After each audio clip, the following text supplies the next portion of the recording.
All right, well, welcome once again. So today in SDP, remember that you can put your questions in the chat and you can raise your hand with the reactions button at the bottom of your screen. If you didn't find the little globe yet, look for those 3 dots and you should find it in there. If not, write to Ed and she'll help you figure that out. I want to thank our guest speakers today. Today, the topic is communication. And so that's why Communication Rights Department is here with our guest speakers. And I wanted to set the stage. This isn't only about people who use AAC, augmentative communication. Many of the individuals that we support, that you guys live with, who are regional center clients, have some kind of communication difference. And a lot of the things that we're going to talk about today apply to those individuals as well. So it might be that you're a speaking person, but you need support in expressing yourself, or you need support in processing and kind of organizing all the information that's coming into you. That falls under communication difference, okay? And so today we're going to talk about how to make sure you, as that person who has that communication difference, has access to communication supports through your SDP plan and life that you're going to take on. So I'm Darlene Hansen, and I am a speech and language pathologist, but I'm also the director of communication rights here for DVU. And I'm going to introduce our group real quick, and then we'll go to our panelists. Assistant, do you want to go, assistant director guy? That's you, Tim.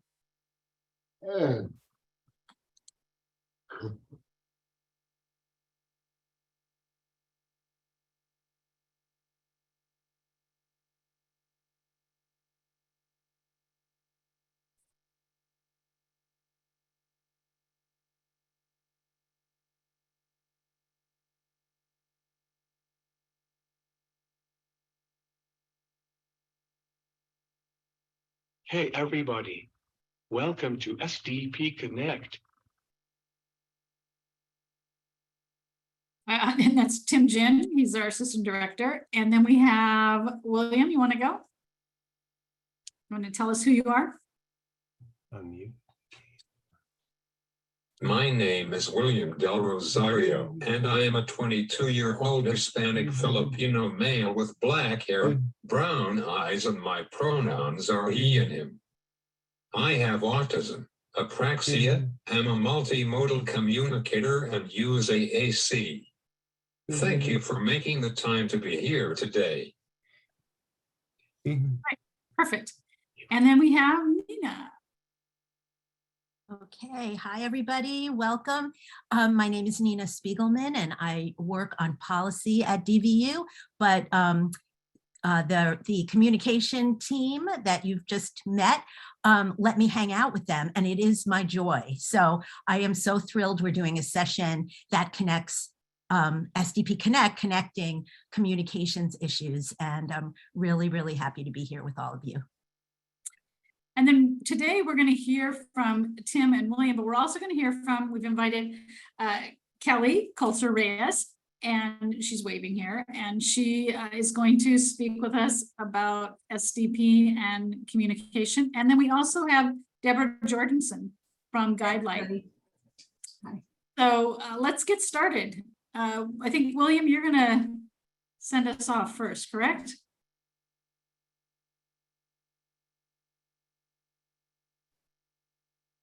Is his charts going to be shown, or we just do his? I think you're just doing, I think he's just speaking. Okay. Right, Tim? Yeah, just speak it, William. Okay. Okay, go ahead. Hello, my name is William, and I am a great communicator, but in my life, there have been some challenges with access to communication. I would like to open the discussion today with some thoughts about this need in our community. Access to communication in my team meetings can make all the difference. Rather than being the person at the center of the conversation that everyone is talking about without my input, I can lead the conversation when I am supported. The thing is, we all need to be heard, and that is almost impossible when you are fighting for an AAC device or communication partner in the first place. How about we find a way to build a team with my communication support so we can have my goals at the center of the conversation? Communication should not be an accommodation. It should be the expectation.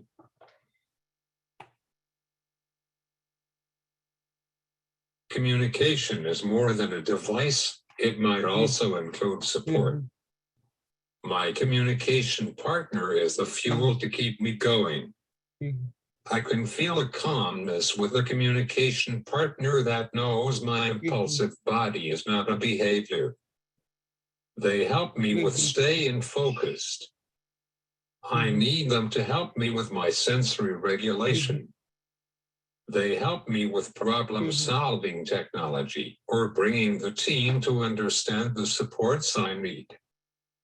For example, sometimes the settings on my iPad or computer change, making it hard for me to see or be heard.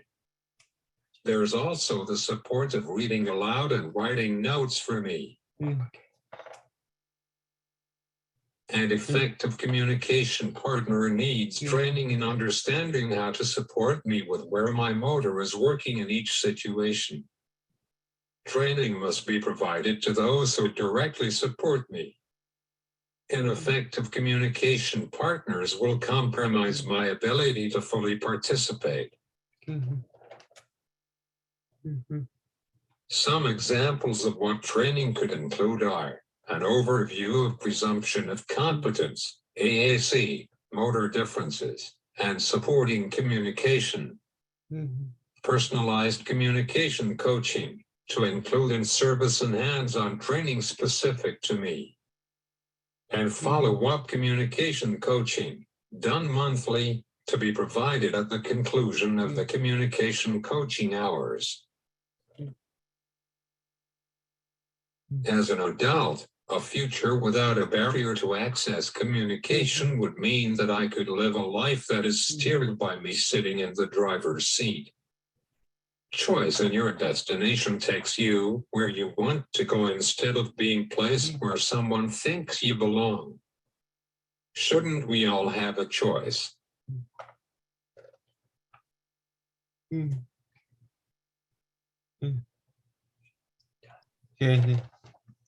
you, William. Yeah. That was great. There's lots of comments in the chat there you can read for yourself. Very good. Okay, next we're gonna have Kelly. And are you ready, Tim? All right. Hi, everyone. My name is Kelly Kulzer Reyes, and Tim is going to share my slides for me. Thank you, Tim.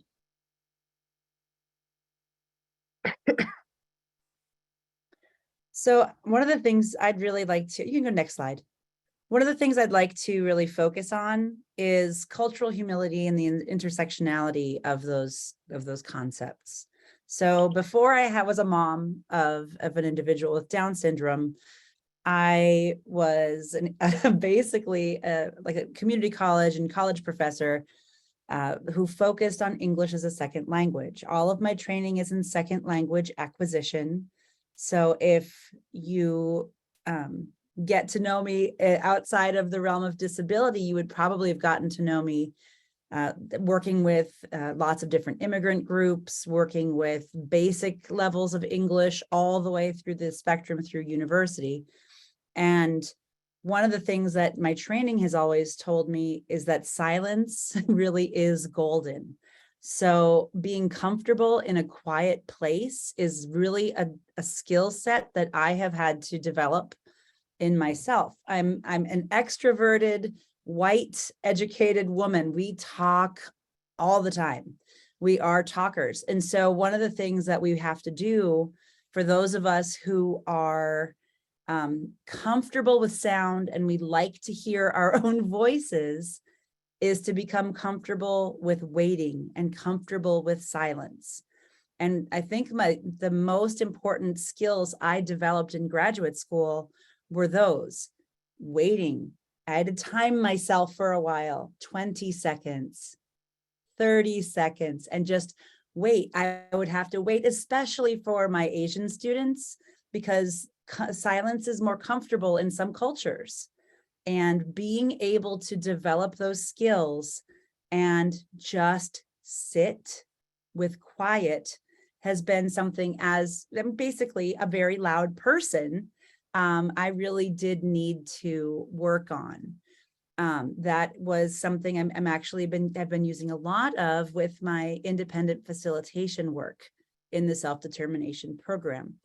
One of the things about that I think that's most compelling is how much you can learn when you are quiet, by looking at people's body language, by looking at how comfortable they are with the information that you're sharing, and just being able to wait and find new comfort in a quiet place. I think this is something that's been very difficult for me to learn how to do, but I'm grateful for the opportunity to use that skill even more often now, working with individuals who are either AAC users or maybe non-typical communicators like my daughter.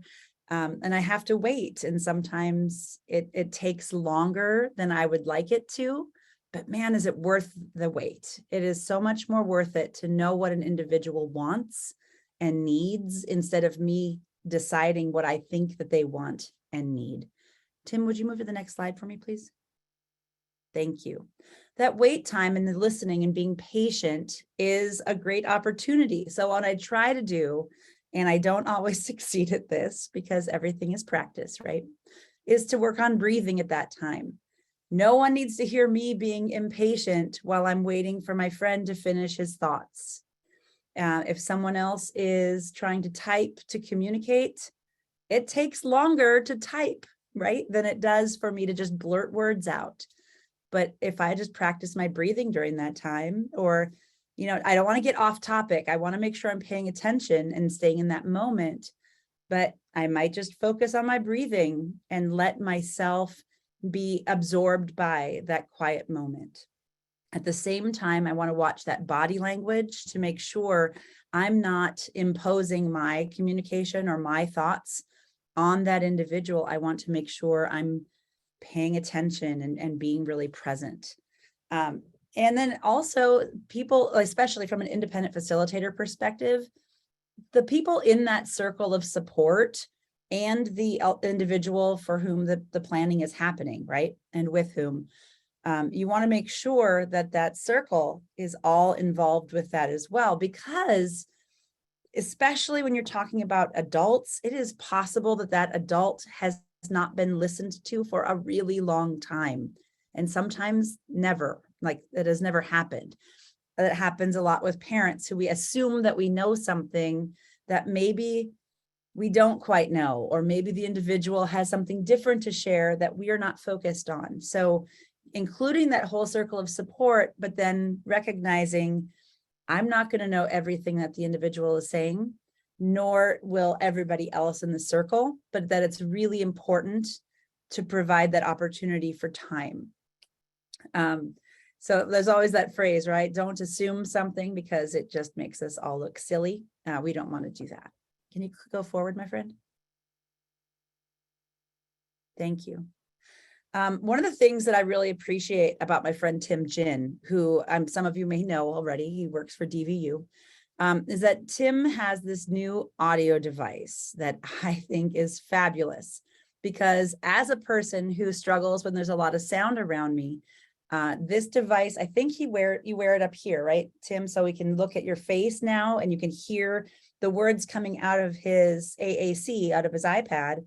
And you can hear it up here instead of down at his feet, because I mean, I'm sure everybody really likes it when people look at your feet. Perhaps Tim enjoys that, but if he doesn't like that and he wants you to make eye contact with him and look at his face, a device like this really helps focus your ears to where the sound is coming from instead of from the iPad. So I would like to just make a shout out for that particular kind of technology. And I think that that helps me see humanity much more easily, because I'm not looking at a little machine. I'm looking at Tim, and that's much more important than looking at an iPad, right? So that eye contact and getting the sound to go to where your ears need to hear it so that you are making eye contact, because I would never intentionally, and most of us would never intentionally let our eyes drift down to Tim's iPad or someone else's iPad. However, it is where my ears naturally want to go when I'm trying to concentrate and hear.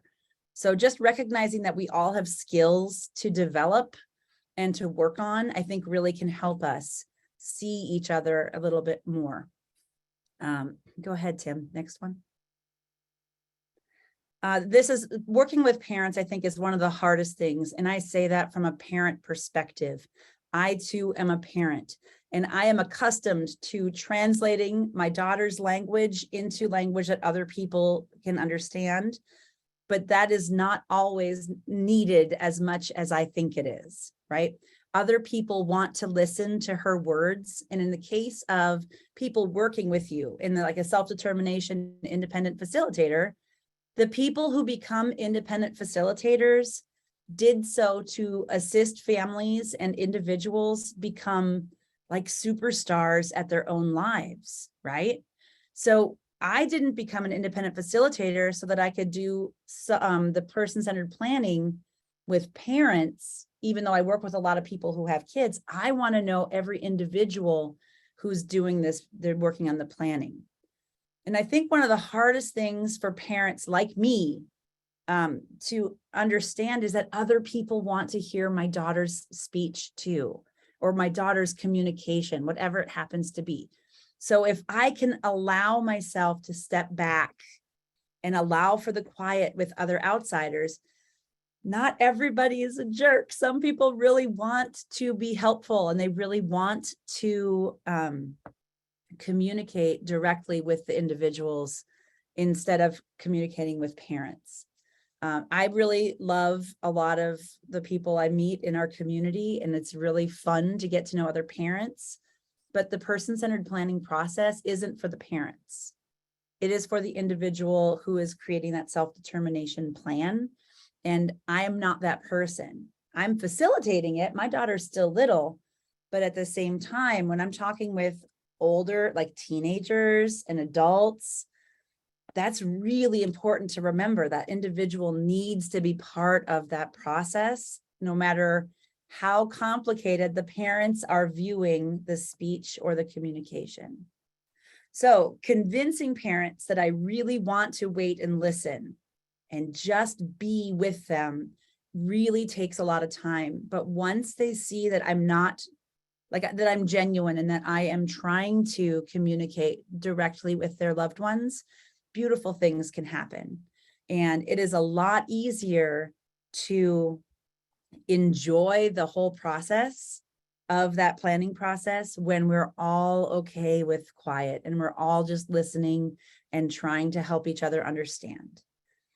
So if you have things or thoughts about why parents struggle with this, I'd love it if you would throw some of those ideas in the chat so that I could see if you agree. Do you think parents struggle with this more than self-advocates do? And why do you think parents have such a hard time? I'm going to give you a silent period to write some thoughts in the chat.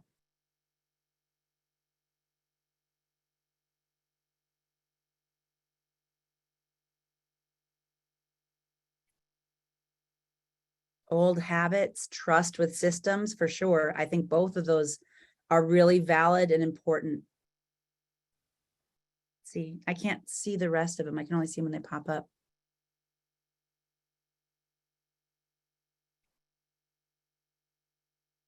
That's all we have so far, Kelly. Okay. Here's one Lisa wrote down. Sometimes as a parent, we want to fill the silence before people can judge our kids. Oh, that is such a true statement. I wish it weren't true for me, but it sure is. Like, I want to fill in that space with sound so they don't have time to think of all the reasons why she's just something that they don't want her to be. And because we really come from a deficit model, really, in the regional center system, right? Like, what's wrong with my daughter and how can they fix her? And that is just not what it's supposed to be. She's supposed to be able to have her person-centered life, right? And those are really important pieces. And I think that those fears and concerns are valid and they're reasonable. But one of the things I think we all need to be a little bit more aware of is, once you're moving into the self-determination program, if you've got staff or people who are not willing to communicate with you, they're probably not a great match for you, right? Like, you don't want, none of us want to have a situation where our loved ones or ourselves are not being listened to. I hope to live a very long life and be around for my daughter her whole time on the planet. It's possible I will die before she does. And that's one of my biggest fears in life and biggest dreams. And I want to make sure when I'm gone, I have trained her to communicate with people out in the world and made sure I've surrounded her with people who are willing to listen. I think we can keep going.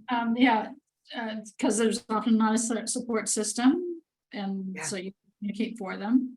You're not sure they're gonna understand the current information. Mhm. Mostly people are saying they're just not used to it. Sure. Fear of child being vulnerable and they're being protective. Okay. Kids growing up and advocating for themselves is a growing experience for parents too. It takes us a while to grow into the evolving role. It's so true. You've got some brilliant ideas there. And I think if we all just think a little bit about how we can, and it's not going to be like a one-day situation, right? If you have a loved one who is either pre-verbal or currently non-verbal, at least with speech, like a non-speaking person, you like having the right technologies to support that are important, but making sure that there's the space for that growth, I think, and listening is just a huge advantage for families and for their whole circle. Okay, elevating it. Okay, Ed, I can't see the comment because all I can see is the screen. No worries. I copied and pasted it right there. This answer from Alicia Faith is: silence can be uncomfortable and cause pressure for parents to have answers, and it's okay not to all the time. Right. And I think that the being comfortable with that silence, at least in our culture, right, our predominantly talkative, very fast interrupting culture is really an important piece. Like, that's part of who we are as a community. Like, we like to have the answers and people look to us to have answers. And sometimes you just want to say, you know, I'm going to work on this, like during this meeting, let's say it's an IEP or it's an IPP or it's an EIEIO, maybe for old McDonald, that we have too many acronyms, I'm pretty sure. If we could just say at the beginning of the meeting, I am going to try really hard in this meeting to make sure everybody's voice is heard and not just mine. And that includes so-and-so whose speech is going to be less comprehensible to those of us who are new to this speech pattern. Maybe that would be one way to just let everybody know we're okay with silence. They need to work on it too. Tim, can you move us forward? All right, so it's basically time is needed. There's no need to rush. And I would love to know if you have great strategies for how to wait. For those of us who've already tried to learn how to do a better job of this, add those into the chat. What strategies work for us? Hopefully we can take the chat after the meeting and get these great ideas together and these concerns and keep them somewhere. I'd be happy to put those all together if Tim or Darlene would share them with me. Sure. Does anyone have an amazing strategy for what to do in order to keep yourself from jumping in and allowing for that time to be quiet?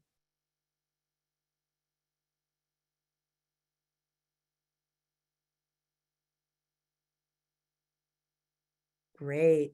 So nobody has ideas, that's fine. Or maybe you have. I know. Just jumped in.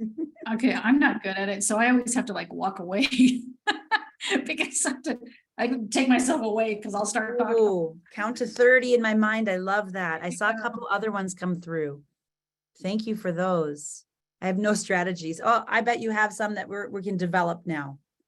I like to do the like breathe in and then like through my nose and breathe out through my mouth, but mute myself so no one can hear my like nasal breathing. Cleansing breaths, that's good. My daughter tells me to stop talking. That's fantastic. That's perfect. Mine does too, actually. Yeah. Or she tells me that I'm being ridiculous, which is pretty funny from a 10-year-old. Mom, you are ridiculous. Yes, thank you for that.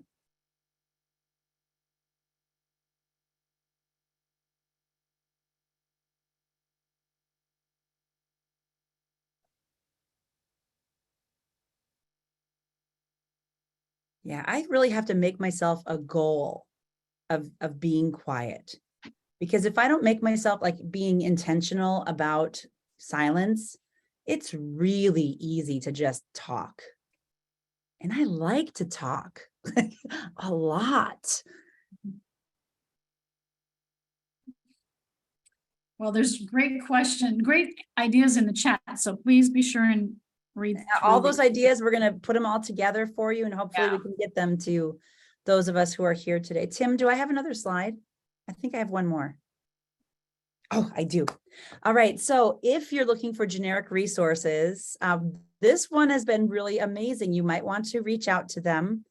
I don't remember. It's like Center for Independent Living, SC. I don't know. Click on the link. Can we put the link in the chat so we can just break their website right now and see if everyone clicks on it at the same time?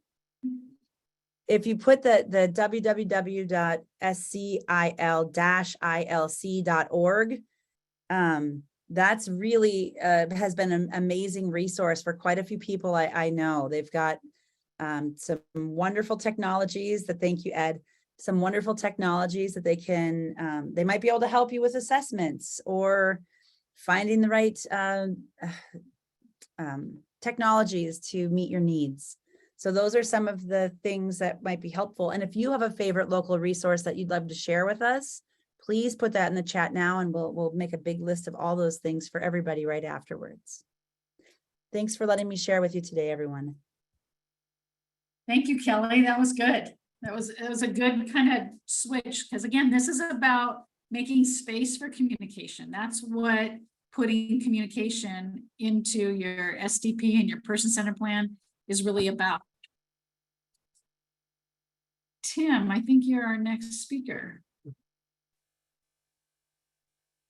Thank you, Kelly, for that awesome presentation.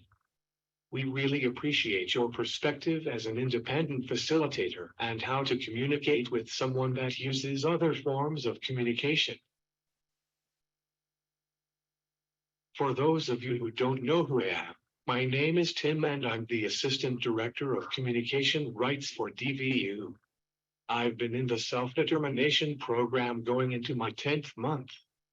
My team and I started working on my second-year budget and created a new person-centered plan for year number 2, and we have an open dialogue with my regional center for a smooth continuation into the program.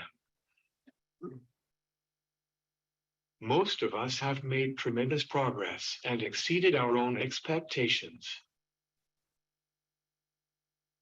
I cannot wait what my person-centered plan will look like when I'm in my 5th year.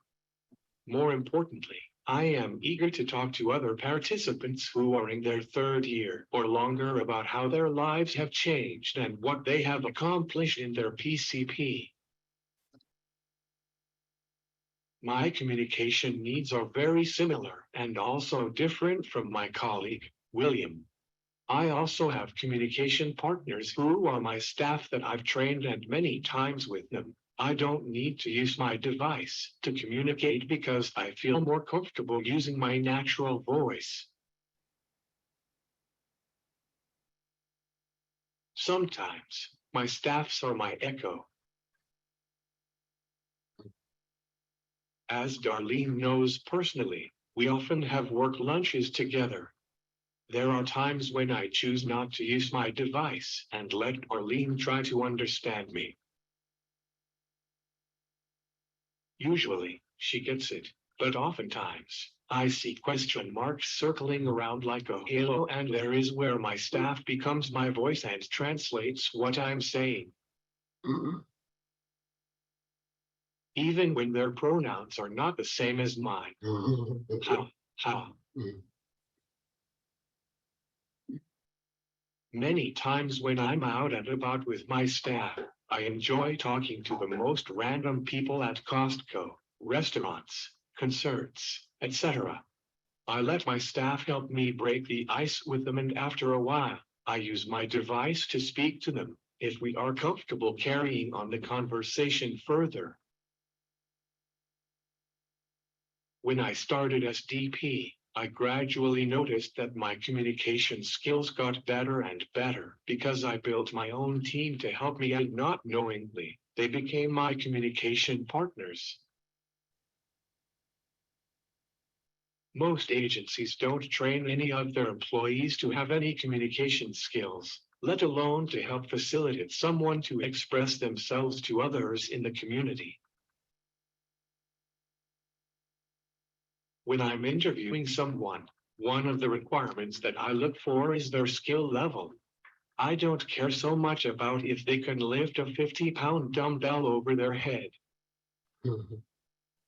We want skilled people that are properly trained at helping us in order to justify better pay for them in our budgets. Anyway, I've been looking forward to this all month. We have the pleasure of having Deborah Jorgensen. She is an incredible lady with awesome skills at doing person-centered plan with people like myself that uses other forms to communicate. She also happens to be my independent facilitator, and throughout the 18 months, I've learned a great deal from her. I'm trying to be super nice to her so that she won't charge me for this session. I'm absolutely joking. Deborah, the time is yours. Okay, thank you, Tim, for that kind introduction. And I'm glad you mentioned that I'm your IF, because I can't ever talk about communication supports without referring to Tim at some point. So, so here's some slides to share. And my goal today was just to kind of fill in kind of with my perspective what hasn't been covered yet. And we've heard from William and Kelly and Tim, and really had some great conversations about how to keep the person at the center, and you know, how to really make space for communication to happen and to develop that rapport with people. That's really important as well. Tim, I can't see your slides yet. Can others see them, or? Nope, I cannot see Tim's slides. Okay. Yeah, go ahead, Tim. If you stop sharing and reshare, it should help. Yeah, that's fine. I'll keep going. So just a quick introduction. So I've been an IF with independent facilitator with Guideline Group since 2020. I have about 15 clients that have been through various, from transitioning into SDP and to those who are now in their first, second, and third years of SDP. And I can tell you for a fact, every single client is doing amazing things in self-determination, things that they really never thought they could do. But even more importantly, not just the things they do, it's their demeanor has changed. Like, they're confident and they know what they want, and they feel free to speak their mind about what they want. And they know that there's always a space in self-determination for their, you know, for what they want to matter. And so it's just such a paradigm shift from what people are used to. And I can honestly say that every single client I've worked with is better in self-determination than they were before. Not to say there aren't challenges, but you know, when you're in control and you're making decisions and you're at the center of that, that's just like a recipe for eventual success. Even if the first year is a little rocky, or even if your transition is a little rocky, you know, you'll get there. So I really want to encourage people. At the end of the slides, I'm going to give you some suggestions about like things that I've seen my clients put into spending plans that can assist with communication differences. So we'll go through that. And really, there's just such a huge range because every client I have is so different and so unique, and their communication difference is different from each other. I mean, it's never the same with two clients. And I, that's what I really want to underscore is how important it is to meet the person where they're at instead of thinking that you know things or assuming that they fit into some mold. Nobody does. So, always just take the time to develop that rapport and understand that. At Guidelight Group, we work with transition age adult and transition age youth and adults. So we don't work with children. So I'm glad that Kelly was on and could kind of share that perspective, and we focused on that for a little bit. But my focus is on adults. So what you're going to hear from me may seem a little bit different.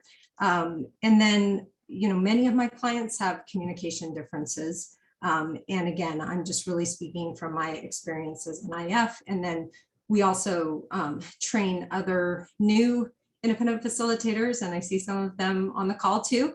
And so I really pulled some of this from the training that we do and then modified it to be able to talk to you tonight.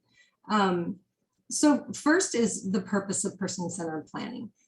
So the big picture of person-centered planning, which is absolutely fundamental to self-determination. Please don't let anybody ever tell you that your IPP process is sufficient, because it's not. If you do person-centered planning with integrity and with somebody, a guide who can help you truly explore your wants and desires and to get you represented in the goals that they want for their life, like focusing it on the person, it's a huge difference. And it's just so fundamental, like I said, to self-determination.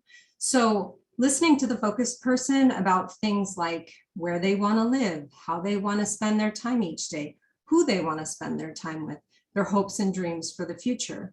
You're also helping the focused person get the services that they need to lead a lifestyle that they prefer and to be more independent and to be active members of the community. So that's always the goal in person-centered planning. And it's no different for people who have communication differences or may not have speech. It's the same thing. The other thing I want to point out here is that a goal or an outcome is really the thing the focused person really wants to do. It's what is important to them. It's going to make them feel fulfilled. It's going to give them a challenge. It's going to be exciting. The communication supports that people need are just the tools to help people reach those goals. So when we're talking about, person-centered planning, the goal doesn't have to, it can be if the client wants it, but it doesn't have to be like that, the focused person is going to purchase a certain type of communication support device or something like that. It can be the goal, but it doesn't need to be. What if the goal is the person wants to go and join, a two-step dancing class and they need a better way to communicate with people in the public? So that's the goal. And then the communication support needed to get the person there is what you put in the spending plan to make it happen. So that's just a key distinction. Tim, next slide, please.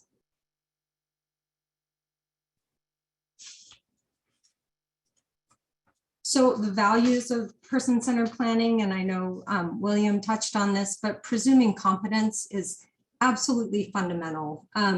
When you first meet a person, if you come to it believing that every person is capable of understanding and directing this process and making choices in their life, you come to the person with that belief and with that understanding, then the conversation looks a lot different. If you come in with kind of assumptions, or you think you've dealt with somebody with X diagnosis and you think you can't even equate two different people you meet because each person is so unique. And so really I'm encouraging from the IF standpoint to really embrace those differences, assume people are understanding and are competent, focus on people's strengths, behavior, looking at behavior as communication. And I know Darlene and Tim and the whole team talk about that all the time, but it's true. You know, you're looking and listening and observing for things beyond speech that are communication, body language, sounds, things they're writing out. I mean, it can really be anything. And every person can make choices. Every person can have a meaningful life in the community. And we always want to respect cultural diversity, which, you know, Kelly touched on before. Okay, next slide.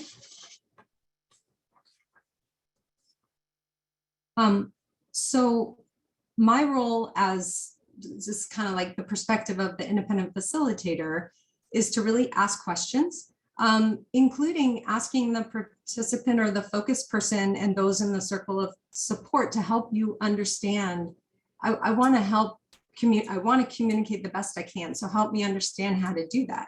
I think that's a fair question. I've never had somebody get upset when I ask that question, but it comes from an honest place. I want to do the best I can for you. So help me understand how best to support you and communicate with you. You also want to listen, observe, be a detective.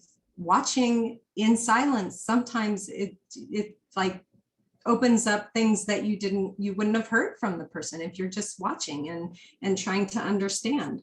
You can help, you know, really your job as a facilitator too with person-centered planning is to help guide a discussion and bring the right people together. So, you know, you're looking for clues from the focus person about what it is they want, what types of people they connect with, and then it's bringing together that group of people and guiding the discussion to really come up with a really robust person-centered plan.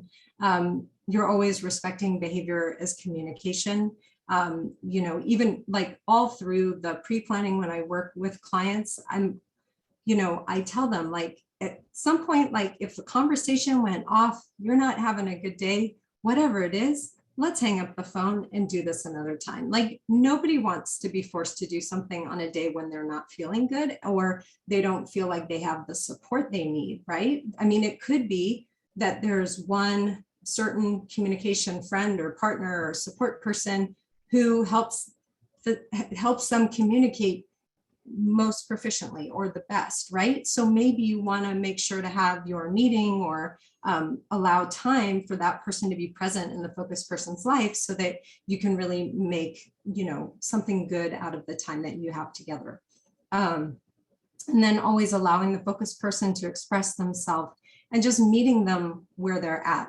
You know, a lot of times for people first coming in, just explaining what person-centered planning is and what it means can be challenging. And I've had, you know, clients who just say, I don't get it.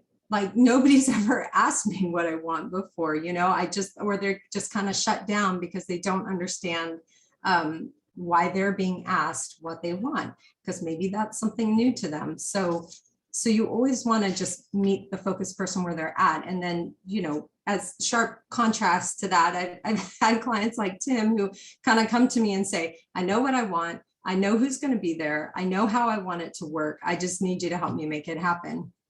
All right, let's do this, you know? So, I mean, you don't have to force people through a process. You can be creative. You can still, you know, get the same end result. Tim, the next slide, and I saw like Rick has had his hand up for a while, so I didn't know if we wanted to pause and take a question or if I should keep going. It's totally up to you. Rick, do you have a question? Can we unmute Rick?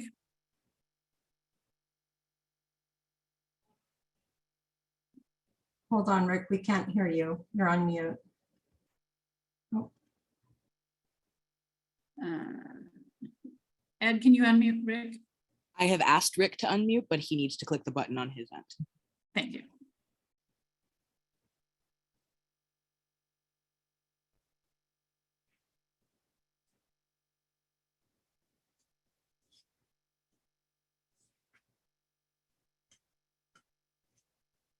We can also wait until later on.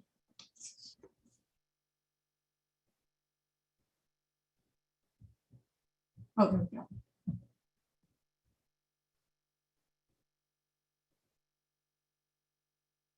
I would like to share a few buttons that I have.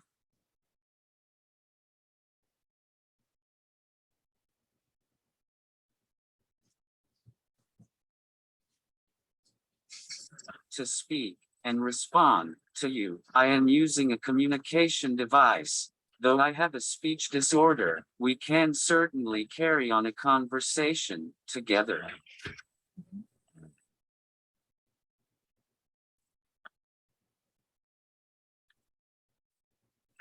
When my message is complete, my device will repeat it to you.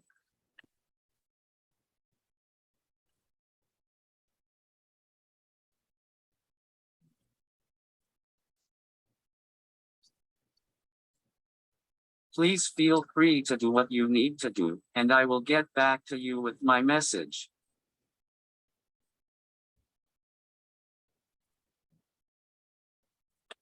Okay, so we'll continue on with the presentation. Please feel free to These are guess. examples. You These are think examples. you know what I am trying to say, so that we will have more time to talk. Hmm.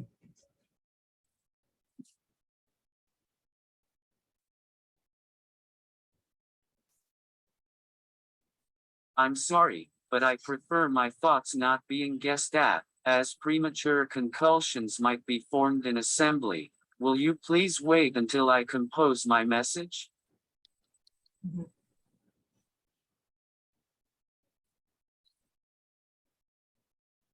I am sorry, would you please refrain from looking over my shoulder, as it makes me nervous when I am speaking to you.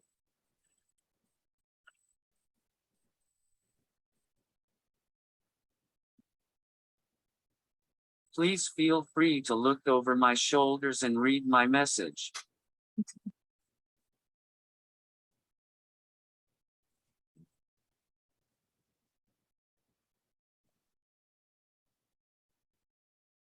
I want to tell you something in private. Please read my screen while I tell you.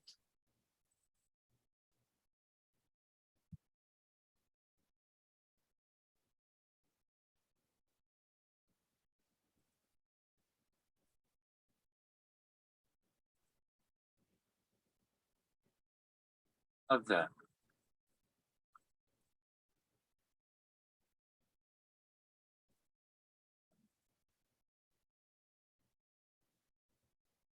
Thank you, Rick.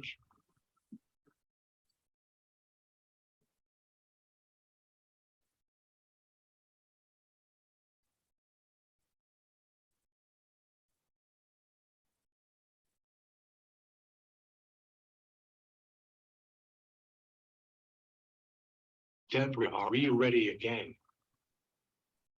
Yes, I can keep going. Do you want to share the slides again, Tim?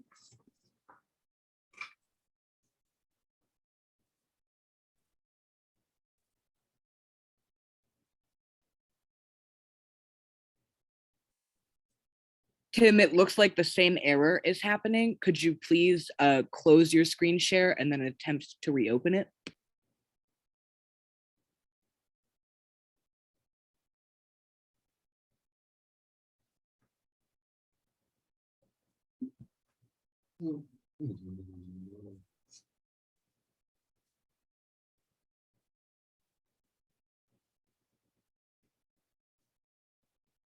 Okay, I'll start talking while Tim's doing that. I know we have a limited time today. So the next slide you're going to see are just some suggestions that I have on, actually, the next piece we're going to do is kind of the general.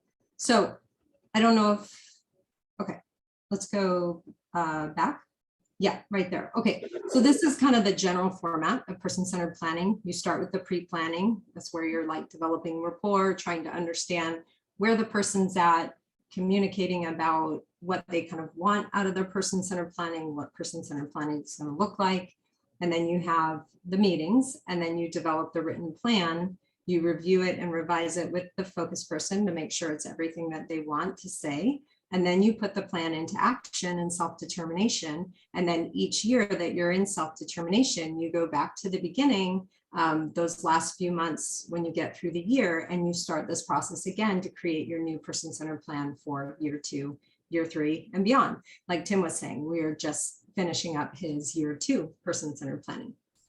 Okay, and so what I'm going to show you after this are just some examples of how you really make sure that the focus person is having choice and controlling each of these steps along the way.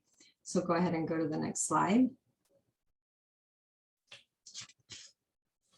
So one of the kind of pre-planning strategies, I'm sorry, my slides came out a little weird with, with the wording, but and this works with like non-speaking, different communication differences, you know, shy clients, I mean, all of that. But sometimes it's just take me on a tour. You know, we're doing a lot of stuff virtually these days, you know, show me what's important to you.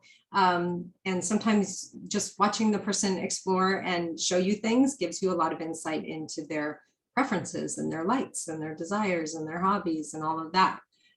You can also do for clients who like to type and want to communicate mainly by email.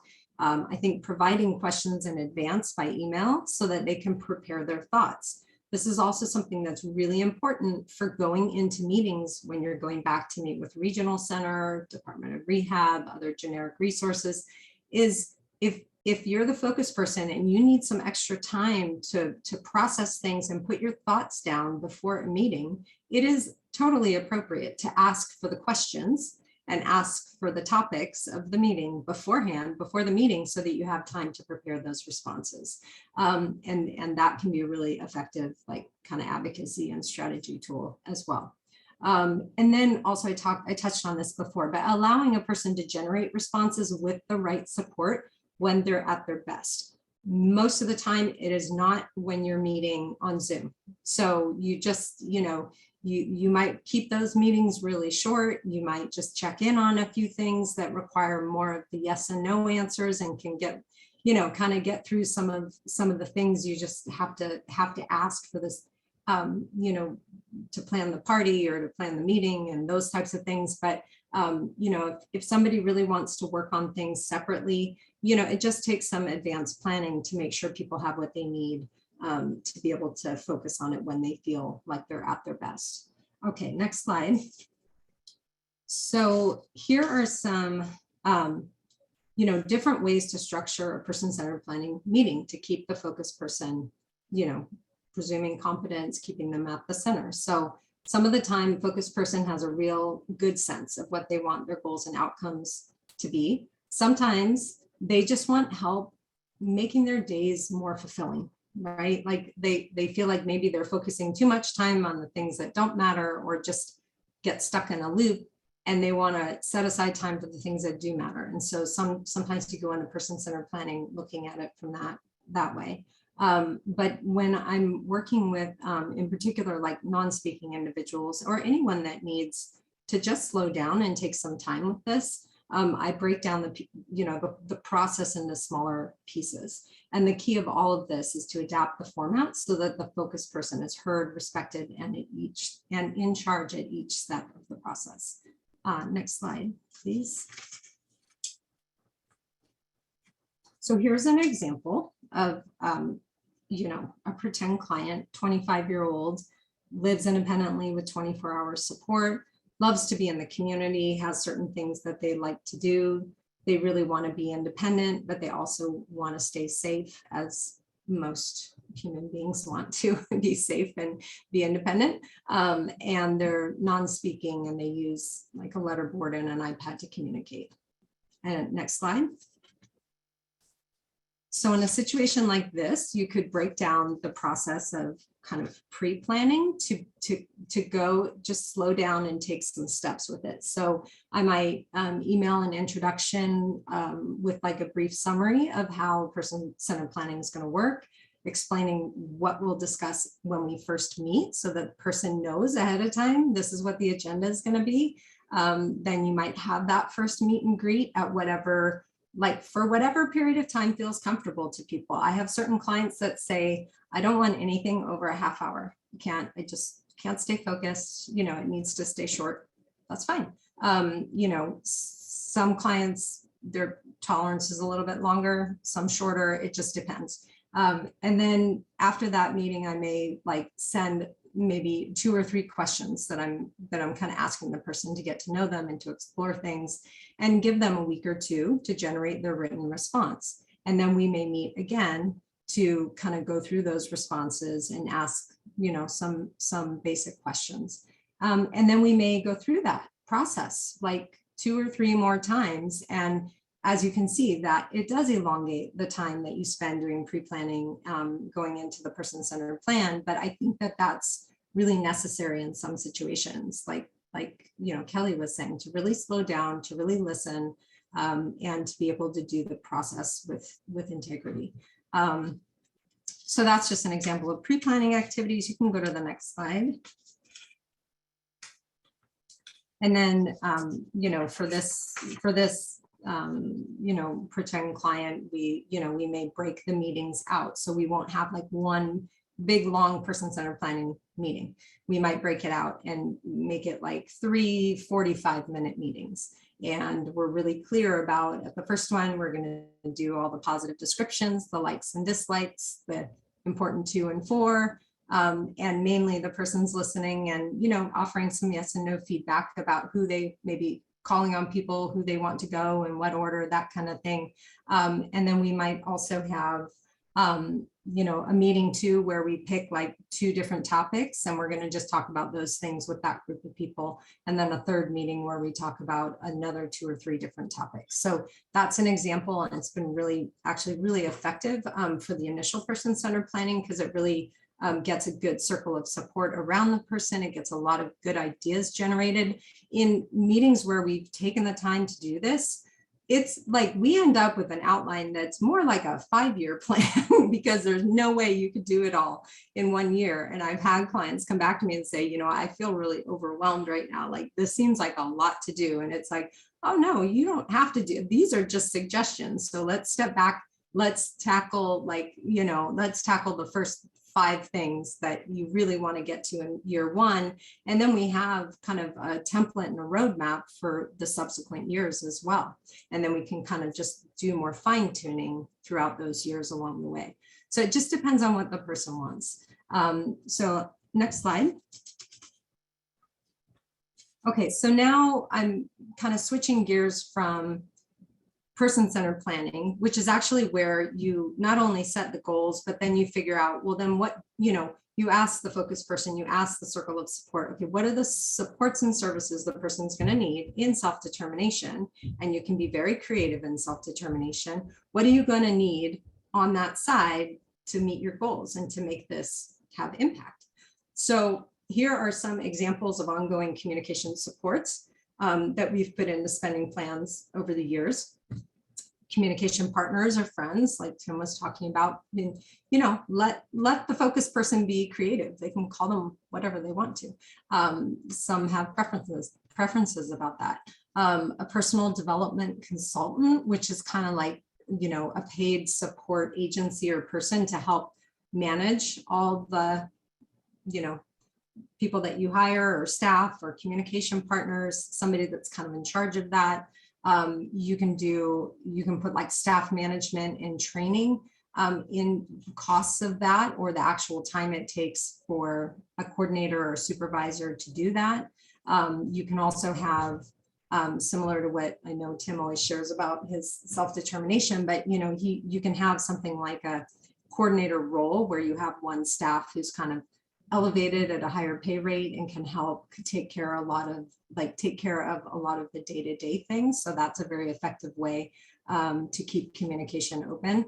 You can have a communication trainer or adaptive skills trainer. You can have conferences and training opportunities, right?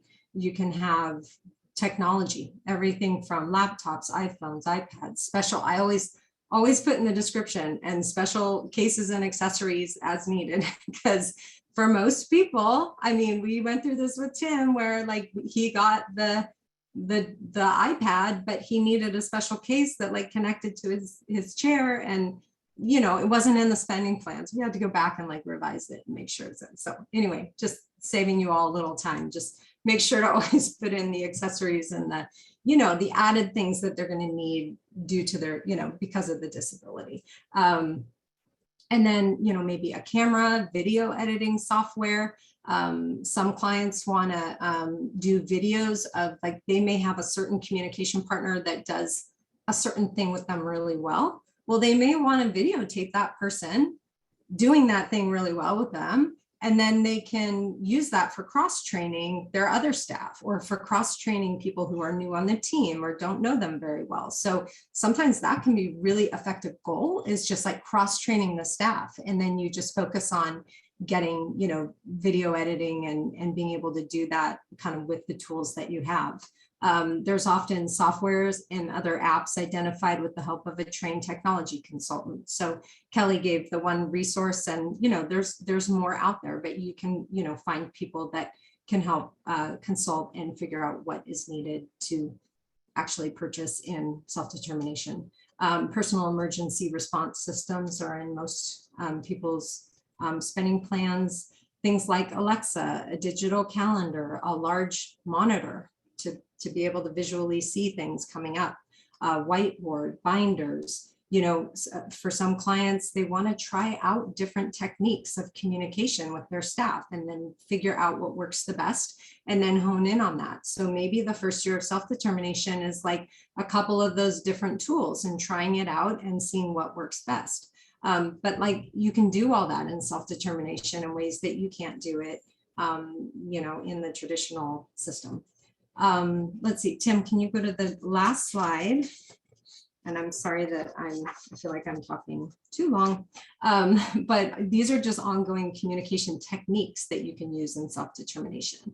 So it's not necessarily the things you spend money on, but it's the tools you use, the techniques you use. So having team meetings, super effective to have everybody on the team come to a meeting. It makes people feel part of something. I think it's great for staff morale. I think it's great for communication between the focus person and all the staff with each other. Cross-training of staff, we already talked about that. Also, regularly going back to the person-centered plan goals and action steps to check in and like fine-tune things. So it's great to be able to show the regional center and everyone around you, like, these are all the great things I did in self-determination in this last year. But sometimes we, like, the plan gets finished, completed, and then like you're 6 months in, and sometimes everyone's kind of lost sight of what the actual goals are. So anyway, it's good to have, I mean, that's what I see as part of my role is in the ongoing independent facilitation work is to make sure that people are checking in on the goals, and also reviewing the monthly spending reports and switch money around to prioritize what works best. It's really smart to move money around when you have different needs, or like, let's say you put something aside and you're like, nah, that didn't really work out, I didn't find the right person, but I'd really rather do this other thing. Just revise the spending plan, get the funds where they need to be. But reviewing the monthly expenditures is kind of part of the due diligence that you need to get through all of that. So anyway, so that's all I have. Questions? Mhm.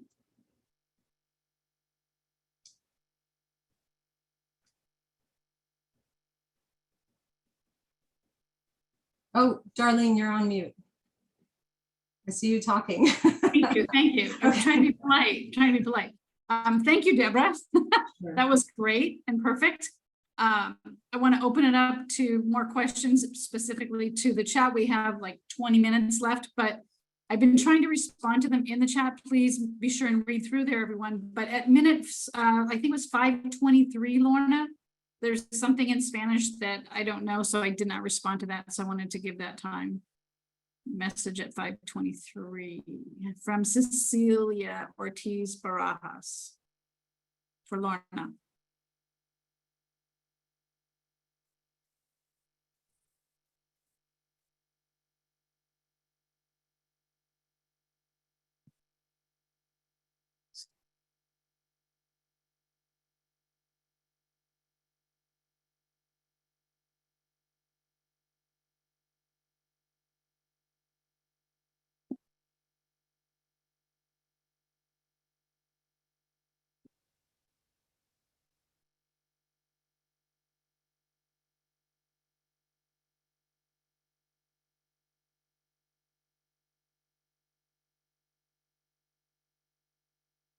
Hmm. Okay, if anybody has any tips for music lessons in that area, that would be, go ahead and put those in for Cecilia in the chat. I don't personally. And then in terms of Rick's message, Cecilia, Rick was giving a list of examples of messages that he uses to self-advocate. I think that's right, Rick, right? Examples? Yeah. So feel free to chime in, Rick, if I missed something, but that was the point of that. Okay, we're gonna look through here. I think some people are talking about how do they get the assessments? Oh, Kelly, go. I've noticed quite a few questions that are similar in the thread, so I kind of wanted to address that. One of them is, how do you find a communication coach? And I think for anything you want in the self-determination program, the key is to figure out what you want that job to do. Create a job description of all the qualities that you want that individual to be able to have. Contact your local universities. If you are near Cal State Fullerton, contact their current people in the pre-communication disorders programs. Contact people who you know might be, like, find those resources, local universities, local community colleges, people who want to be in the field, and start talking to them. I teach disability services at Taft College. All of my students are online. So what I do for when I have jobs available in my area is I put the job description up and I post it for people to look at. They can say, like, what are the things I need? How much am I going to be able to pay? A lot of people are asking things like, is a communication coach the same thing as a speech therapist? No. And this is one reason why. If you want speech therapy, I think you all know that we have to have an assessment, right? You have to use your private insurance first. You have to go through whatever. A communication coach, maybe someone who has studied speech language pathology, maybe not. Maybe this is just someone who really understands how to use your AAC device and they're working on assistive technologies. Maybe it is clearly I'm talking fast now. Sorry, I will slow down. We're gonna slow down for the Spanish shit. Sorry, I know. If I were the interpreter, I'd be so mad at me right now. Sorry, Lorna. Sorry, friend. I don't remember who was doing Korean. Helen, thank you. Sorry. Okay, so what you can do is contact your local universities and community colleges. There's a question about the hiring platforms. Contact their counseling department. If they have a hiring platform, which almost all of us do, use it. Post your job description there. Get an account on Indeed.com. Get something so that you can get more people who are interested and have the skills you are looking for. Have your independent facilitator help you brainstorm. What are the job description things I need to include here? Do I require, so I even make people say if they're going to be required, well, actually it's not even, that part doesn't matter anymore. Slow down. Think first. I'm going to organize your communication. Think first. Okay. Go for it, Lorna. Kelly. So what we could be looking at are creating a job description with what you need for the job and put that information right in there, and then you start posting it. If you are close to a university or a community college, that's where I would start. If you have people in your community, maybe you've got a church or a synagogue or a temple and you want to go with those individuals because you don't need someone who has AAC training. You need someone who has patience, kindness, professionalism, understands that they're going to presume competence, and you have that wonderful person and you train them to do the things you want them to do. There are lots of ways to make this possible, but remember, anytime you say, I'm going to do a therapy or as a speech therapist, you are going to have different requirements of those people, and don't do it to yourself. Make this work for you. Make the program work for you. There's no reason to overthink it. Just, what do you need a coach to do? Don't worry, communication coach, some other coach, what do you need them to do, and find that person who can do those things. So thanks, Kelly. That's perfect. So I'll just jump in real quick, Deborah. A therapist teaches you skills teaches you the communicator skills to better your communication. What we're talking about here is you may want to do that. You may have skills you personally want to learn. Yes, go and get some support for that. But what we're talking about when we talk about communication partner is someone who helps you to communicate the way you communicate. So that doesn't take therapy, that takes a trained person. So that's the distinction. That's why you don't go the therapy route, because that's skills that you need. And we're saying you do communicate. You just need, perhaps if you need a communication partner, you need somebody that can support you so that you do that effectively. So, and then there was a question about, does regional center have these people? No, they don't have any of the people. They don't have the people to help you go get a job either. They give you the funds to get the people. Okay, that's the whole thing about SDP, right? So you're going to get a person, a place, and Deborah's talking about how you get those people written into your SDP so that you can then have someone to train, and you're going to want to be sure and have a team that's built around training your individuals. I'm going to put a plug in real quick. Judy knows I do this, but I have a personal business. It's not DVU, it's my personal business. So I'm putting that disclosure out there, but I have an app that I wrote to help people understand help people train their communication partners so that you don't have to keep telling people the same story over and over again. And I put it in the chat at one point, but it's app.gokindred.com. And it is a subscription. It's not terribly expensive. Once you have it as a family, I don't care who you share it with. So share it with your whole team. And if you have a revolving door, share it with your new team. I don't care. I just want people to have communication support available to them. So I'll put it in the app again. But Deborah, what did you want to add to that? Well, so that's why the person-centered planning, Kelly alluded to this. That's why the person-centered planning is so important. You can't start to hire people unless you know what you want to do.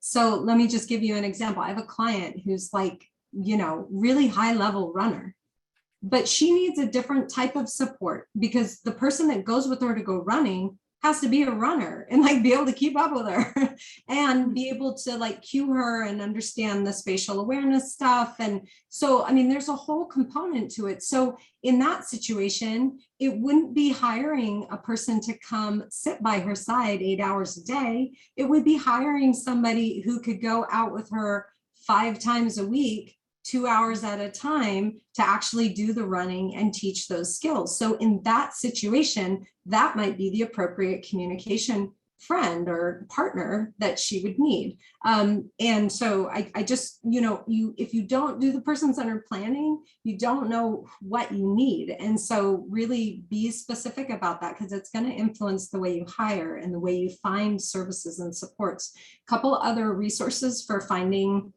like programs or people that do certain things, just ask your networks, like ask everybody, go to local advisory committees, meetings, put it in the chat, look for local resources. There's also an independent facilitator network on Slack that really, it's great for like resources and information sharing. You can become a member of that and just go on and ask, who knows a music therapist in San Bernardino, right? That works with people with fill in the blanks. So, there's lots of ways to find what you need, but make sure to step back and figure out what you need first. So one question here, and I think Deborah and Kelly, you might be able to get into this, but somebody was asking, Yadira was asking, the budget doesn't include enough funding to fund communication services. She needs it's at 5:48 if you want to see it. I'd love to hear how people have gotten funding in the budget to help cover communication expenses. Moving funds around to cover isn't always an option for people with smaller and tighter budgets. I think it depends on your age a lot. Because if you are under 22, right, you're going to have to first get those AAC assessments and assistive technology requests through your school district if you don't have a very big budget now. You could also, though, look at socialization, because any kind of communicative devices would improve your ability to communicate with the world, which would allow you to socialize, be more active in your community, and you'd have community integration. So I feel like I don't have quite enough information to be able to answer directly, but I think if you're under 21 or 21 and younger, I think I would look first in the school district if you really want AAC or assistive technology. If you're 21 and younger and you want socialization classes, right? That's something that a lot of regional centers are including too as an unmet need now. You could ask for an assessment in that area now.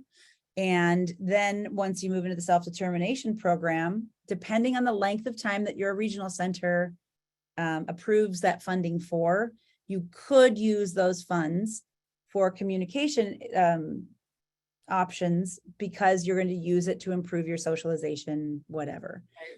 Maybe over 22 would be different. Deborah, did you have a thought on that? Yeah, I mean, I've got, it really depends on the regional center and what they like to fund, right? You got to just speak their language. So it could be something like, I need an AT assessment, even though it's like not just AT, it's like way beyond that, but they may be able to put a couple $100 or a couple $1,000 in the budget to cover that kind of thing. And then on the SDP side, you can use it however you need it, right? Independent living skills, it could fall under that. It could be under tailored day services. It could be under personal assistance, personal assistant hours, respite, adaptive skills training. There's, look at we always say to look at the purchase of service guidelines for the regional center and see what they typically fund, and then try to, frame your requests around those things.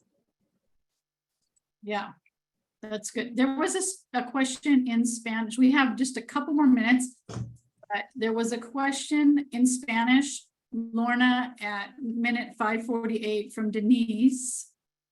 An answer, I think it was, right? I'm sorry.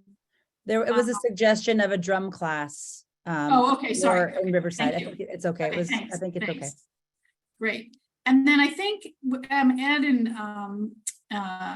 Kira, we post the presentations, recording of the video, and we can do Williams transcript as well later on. Is that correct?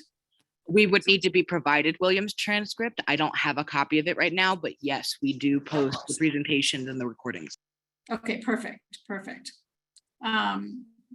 All righty.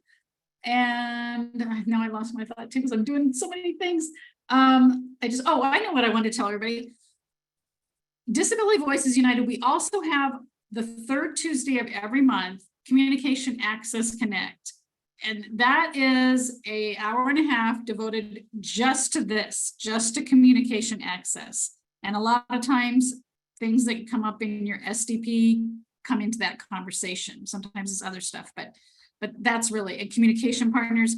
So this month, well, in September, the September 20th, I think it is, we're going to have Lateef McLeod, who is a man who uses AAC, who is a poet and a PhD student at Berkeley, I think it is.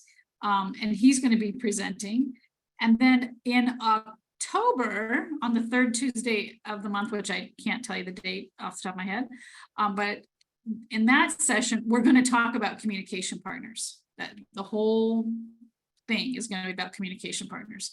So if that's been a driving, burning question and frustration today for you, I encourage you to join us there, because that's where we talk and hopefully solve some situations for ourselves. Let's see. I think anything else any parting words? Tim, you got any parting words, or Nina, anything you need I noticed someone put in the chat, we ought to have timeframes for, I think, regional centers, dealing with approvals and, of the budget and dealing with the payment for the PCPs. Agreed. We work on, we try for this year after year, month after month, constantly, administratively, legislatively. We'll make it happen one day, but I can't say when.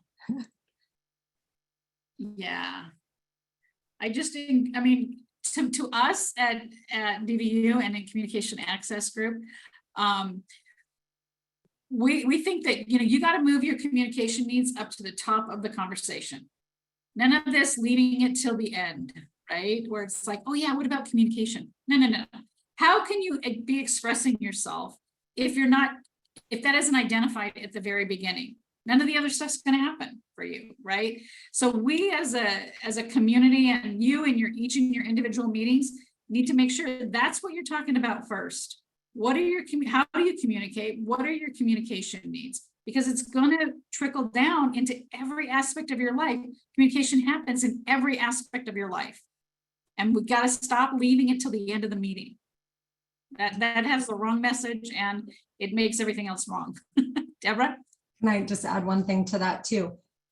Just because there's no law that says that there's deadlines doesn't mean you can't propose the deadlines in the way that your client needs them or the focus person needs them, right? So if the person you're helping or you need to know questions in an agenda for a meeting a week ahead, well, build the timeline and send an email saying, I want to confirm that you're going to be able to do this for me. This is an accommodation. I need this to I need to fully participate in the meeting. So I'm going to need that information ahead of time. Use your communication to advocate for yourself. There's no reason. I mean, when we go into like years 2, 3 and beyond, I actually send the email to the regional center saying, here's our deadline. There's the end deadline, and here's everything that needs to get done before it, and here's a proposed date for all of it. And if the response I get is, well, I can't really commit to any of that, then I go up the chain of command until I find somebody who can commit to it. So just take control. That's what this is about. So go for it. So Very great. good. It's great. Okay, I'm going to have a sign off. I want to thank all of our presenters, William, Tim, Kelly, Deborah, for all your information. Thank you so much for having us. It's been a lot of fun. Thank you for everyone for being here today. And thank you everybody for participating. And I hope to see you further in Communication Access on Tuesdays, the third Tuesday of the month. But otherwise, come back and join SDP.